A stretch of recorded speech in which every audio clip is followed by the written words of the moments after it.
आप हैं हाँसी एक्सप्रेस न्यूज़ के साथ। सच्ची और निष्पक्ष खबरों के लिए देखते रहिए हाँसी एक्सप्रेस न्यूज़ चैनल। और हाँ दोस्तों, चैनल को सब्सक्राइब, लाइक और शेयर करना ना भूलें।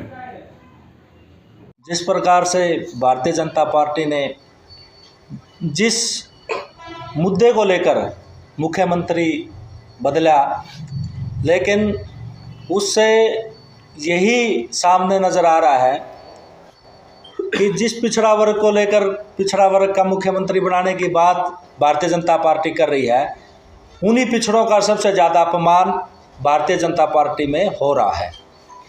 मैं आपके माध्यम से हरियाणा सरकार से कुछ सवाल पूछना चाहता हूं कि इस प्रदेश की आबादी में लगभग 23 से और 25% जाट हैं। उनको 3 मंत्रिमंडल में लिया गया है।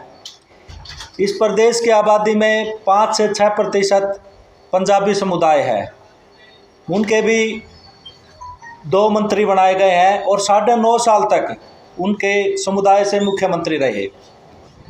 ऐसे ही वैश्य समुदाय है 5 से 6% प्रदेश की आबादी में, उनके भी 2 मंत्री और स्पीकर हैं। लेकिन जिस अति पिछड़ा वर्ग में 72 जातियाँ आती हैं और सत्ता में लाने का सबसे बड़ा रोल जिसका है, इस देश के निर्माण में जिसका सबसे बड़ा योगदान है अति पिछड़ा वर्ग का, वो अलग अलग 72 जातियों में बटा हुआ समाज है। नाई, धोबी, तेली, मनियार, सुनार, लुहार, कुम्हार, छिंपी, जोगी, जंगम, कंबोज, कश्यप, प्रभारी, ये जो जातियां हैं, इन्हीं जातियों का सबसे बड़ा योगदान बीजेपी को सत्ता में लाने का है। लेकिन आज उन्हीं के साथ सबसे बड़ा विश्वासघात किया है भारतीय जनता पार्टी ने और सबसे बड़ा धोखा किया है। हम जितने भी मंत्री बने हैं उनका स्वागत करते हैं, उनको बधाई देते हैं, लेकिन जब हिस्सेदारी की बात आती है तो हिस्सेदारी में जब हम देखते हैं तो हिस्सेदारी के नाम पर सिर्फ ओबीसी को बरगलाया गया है।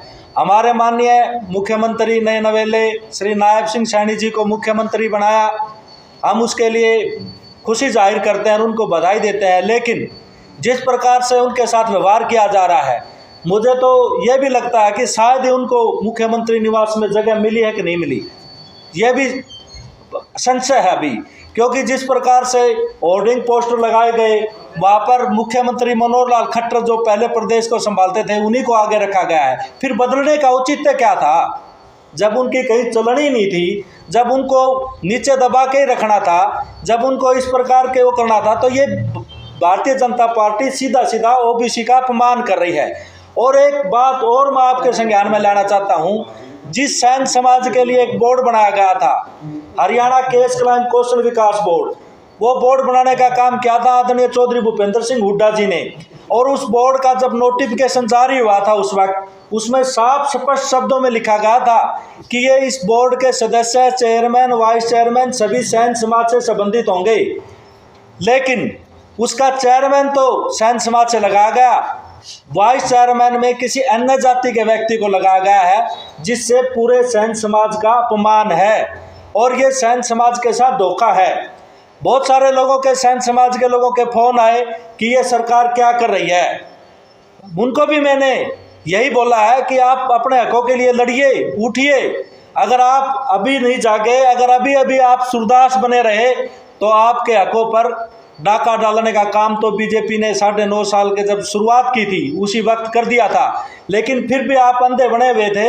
लेकिन आज सबके सामने इस बीजेपी का जो मुखौटा है वो उतर चुका है, क्योंकि इनके भीतर में कुछ और है, बाहर कुछ और है। और वो मुखौटा बीजेपी के जो मुखौटा है वो ओबीसी ने पहचान लिया है। और ओबीसी आने वाले वक्त में ये जो लोकसभा के चुनाव हैं उसमें जितनी आबादी उतने हक के नारे के साथ वोट की चोट से अपना जो धोखा मिला है, जो अपमान हुआ, उस अपमान का बदला लेने का काम करेगा।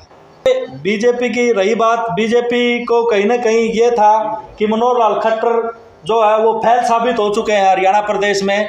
और खुद मनोहर लाल खट्टर जी बोलते थे कि मैं तो चादर तान के सो रहा हूँ। और जब भी चाहे वो उन्होंने पीछे जनसंवाद यात्राएं की, उनमें भी जो उनका बोलने का लहजा था, जनता के साथ जो संवाद था वो संवाद नहीं संवाद ले रहे थे।